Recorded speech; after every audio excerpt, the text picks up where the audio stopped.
नमस्कार दोस्तों, आज हम बात करेंगे एचडीएफसी बैंक के बारे में, जो कि इंडिया का सबसे बड़ा बैंक है और दुनिया का चौथे नंबर पे आने वाला बैंक। इसका प्राइस टू अर्निंग रेशियो देखेंगे ना, ऑल टाइम लो पे चल रहा है। उसके पीछे का रीज़न क्या है आइए जानते हैं, बट हम पहले शुरुआत करेंगे इनके फाइनेंशियल रेशियो से, जो कि मार्केट कैपिटलाइजेशन है 11,24,952 करोड़। करंट प्राइस चल रहा है स्टॉक का 1484। हाई लो देखेंगे 1758 है और लो है 1460। स्टॉक का प्राइस टू अर्निंग रेशियो देखेंगे 16.6 से चल रहा है। बुक वैल्यू चल रहा है 519। डिविडेंड यील्ड देखेंगे 1.28% का है। रिटर्न ऑन कैपिटल एम्प्लॉयड 6.24% का। रिटर्न ऑन कैपिटल एम्प्लॉयड कभी भी फाइनेंशियल कंपनी का कम रहता है क्योंकि वो लोन गिवन कंपनी है। और रिटर्न ऑन इक्विटी देखेंगे 17.1% का रहता है और फेस वैल्यू देखेंगे ₹1 चल रहा है। रिटर्न ऑन इक्विटी अभी भी ठीक है 17.1% का, बस लास्ट कुछ ईयर में ये स्टॉक ने कुछ भी रिटर्न नहीं दिया। प्राइस टू अर्निंग रेशियो इसलिए इनका डाउनफॉल पे एकदम चालू हो गया, एकदम लो पे आ गया है। अगर कंपनी का प्रॉस देख लेते हैं हम लोग, company expected to give good quarter return, quarterly wise जो इनका रिटर्न आ रहा है बहुत ही अच्छा रिटर्न आ रहा है क्वार्टरली वाइज।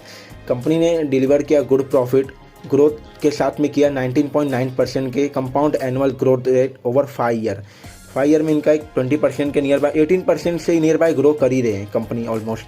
कंपनी का जो मेंटेन है ना, हेल्दी डिविडेंड पे आउट भी है, कंपनी डिविडेंड भी पे कर रहा है 19.0% का। और कंपनी का अगर हम देख लेते हैं कॉन्स क्या क्या है, तो स्टॉक जो ट्रेड हो रहा है 2.8 time it's book value. Company के पास लो इंटरेस्ट कवरेज रेशियो है, इंटरेस्ट कवरेज रेशियो इनको बढ़ाना चाहिए। कंटिजेंट लाइबिलिटी की बात करेंगे तो भी बहुत ज़्यादा चल रहा है कंपनी का। कंपनी माइट भी capitalising the interest cost, interest cost भी इनको महंगा पड़ रहा है कंपनी का अगर देखेंगे। और जो इनका अगर हम देखेंगे अर्निंग इंक्लूड जो है वो अदर इनकम से आ रहा है, अदर इनकम को भी ये डाल देते हैं निगेटिव में। और वर्किंग कैपिटल जो है ना इनको बढ़ के आ गया। वर्किंग कैपिटल का जो इनको पहले रिक्वायरमेंट होता था इतना अर्जेंट नहीं होता था, बट वर्किंग कैपिटल का रिक्वायरमेंट अब इनको ज़्यादा आने लगा है। पहले वर्किंग कैपिटल का रिक्वायरमेंट इनको पड़ता था 92 डेज का, बट अब वो 7 डेज इंक्रीज हो गया है। बट अभी अगर हम देख लेते हैं कंपनी के पास कैश फ्लो कितना है, लास्ट ईयरली वाइज देखेंगे तो 34,113 करोड़ का कंपनी के पास नेट कैश फ्लो में था। कैश फ्लो जो कि बहुत अच्छा है, कंपनी के पास कैश में पैसा रहना ही चाहिए बैंकिंग सेक्टर में तो। और अगर अभी करंट में देखेंगे 41,762 करोड़ का जो कंपनी के पास में करंट है, 41,762 करोड़ का। और अभी देखते कंपनी का जो प्रॉफिट बिफोर है, जो हमने लेने वाले नेट प्रॉफिट ईयरली वाइज है, ये क्वार्टरली वाइज नहीं है, ईयरली वाइज अगर लेंगे लास्ट ईयर का 46,149 करोड़ है और करंट ईयर में चल रहा है 55,085 करोड़। अभी देख लेते हैं इनके कॉम्पिटिटर कौन कौन से है एचडीएफसी बैंक के। फर्स्ट पे तो ये खुद ही जैसा कि इंडिया का सबसे बड़ा बैंक है एचडीएफसी बैंक इनका है। सेकंड पे आईसीआईसी बैंक है। थर्ड पे कोटक महिंद्रा बैंक है। फोर्थ पे एक्सिस बैंक है। फिफ्थ पे इंडसइंड बैंक है। सिक्स पे आईडीबीआई बैंक है। 7 पे आईडीएफसी फर्स्ट बैंक है। अभी आईडीएफसी फर्स्ट बैंक भी एक अच्छा ग्रोथ दिखा रहा है, देखेंगे भी कंपाउंड सेल्स ग्रोथ देखेंगे ना अगर 10 ईयर वाइज तो 17% से इनका कंपाउंड हो रहा है। 5 year wise 15%, 3 year wise 12%, current year में 47% से काफ़ी बेहतरीन ग्रोथ दे रहा है। Compounded profit growth 10 year 21%, 5 year 20%, 3 year 19%, current year में 31% चल रहा है। अभी इनका देखते कंपाउंड एनुअल ग्रोथ रेट जो कि स्टॉक प्राइस हुआ है, लास्ट 1 ईयर में -1% का डाउन दिया है कंपनी ने। 1 ईयर में कुछ रिटर्न नहीं दिया है। अगर 10 ईयर का लेंगे डायरेक्टली 16%, 5 ईयर 9%, 3 ईयर 5%, 1 ईयर में डाउन माइनस रिटर्न दिया है। रिटर्न ऑन इक्विटी देख लेते हैं जो कि continue 10 year, 5 year, 3 year last year में 17% से रिटर्न दे रहा है। इक्विटी 17% से रिटर्न दिए जा रहा है।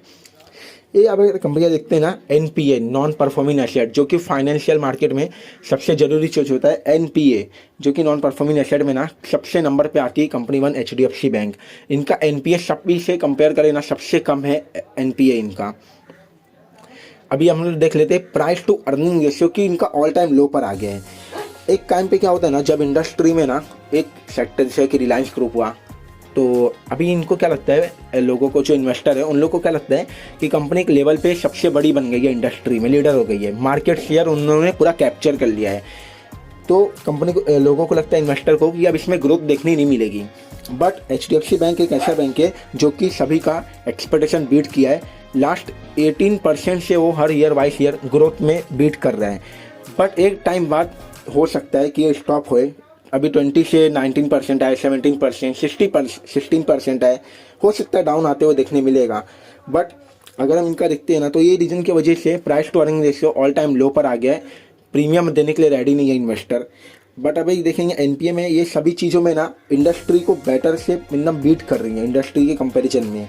जो ग्रोथ भी देखने मिल रहा है हमें 18% से ग्रोथ देखने मिल रहा है।